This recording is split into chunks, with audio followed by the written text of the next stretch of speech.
பொதுக்குழுவுக்கு தலைமை ஏற்றி நடத்தி கொண்டிருக்கின்ற இளைஞர் சங்கத்தின் தலைவர் மேனாள் சட்டமன்ற உறுப்பினர் அன்னார் கணேஷ்குமார் அவர்களே, நம்மளையெல்லாம் வீரத்தோடு வழிநடத்துகின்ற மதுவையும் கஞ்சாவையும் இந்த நாட்டை விட்டு விரட்டி அடிக்கின்ற ஒரே தலைவர் அண்ணன் அன்புமணி அவர்கள் நம்மளுக்கெல்லாம் வழிகாட்டியாக திகழ்கின்ற இந்த இயக்கத்திற்கு ஒரு பொக்கிஷமான தலைவர் கிடைத்திருப்பது நாமெல்லாம் பெருமைப்படுகின்ற இந்த வேளையில் இந்த பொதுக்குழுவில் நாமெல்லாம் ஒரு சபதம் எடுக்க வேண்டும்.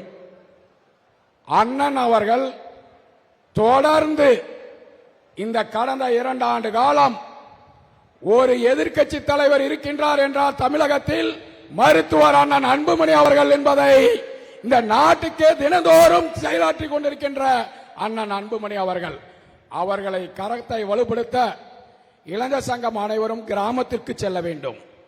ஒவ்வொரு தொகுதியில் இருக்கின்ற இளைஞர் சங்க மாவட்ட பொறுப்பாளர்கள், மாநில பொறுப்பாளர்கள், ஒன்றிய பொறுப்பாளர்கள் குக்கிராமத்திற்கு அனைவரும் சென்று கிராமத்தையும் பூத்தையும் வலுப்படுத்தினால் மட்டுமே அண்ணனுடைய லட்சியம் நிறைவேறும். அண்ணன் அவர்கள் சொன்னார், திருவண்ணாமலையில் ஏவா வேலு அவர்கள் இன்னும் 2 மாத காலத்தில் விரட்டி அடிப்போம் என்று 3 மாவட்டத்திற்கு அவர் பொறுப்பேற்றிருக்கிறார். அது சேலம் மாவட்டத்திலும், சேலம் மாவட்டத்தில் உள்ள 11 தொகுதி அவர் பொறுப்பேற்றிருக்கின்றார்.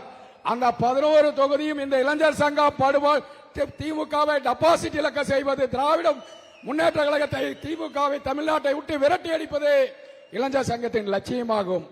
ஒன்றை சொல்லிவிடுகின்றேன், பாட்டாளி மக்கள் கட்சிக்கு முதுகெலும்பு நம்மளுடைய இளைஞர் சங்கம். இந்த இளைஞர் சங்கம் கண்ணியத்தோடு செயல்படுகின்ற திமுக வெறும் பணத்தை மட்டும்தான் நம்பி இருக்கு. கண்டிப்பா என்ன, ஆனா நம்ம மக்களை நம்பி இருக்கணும்.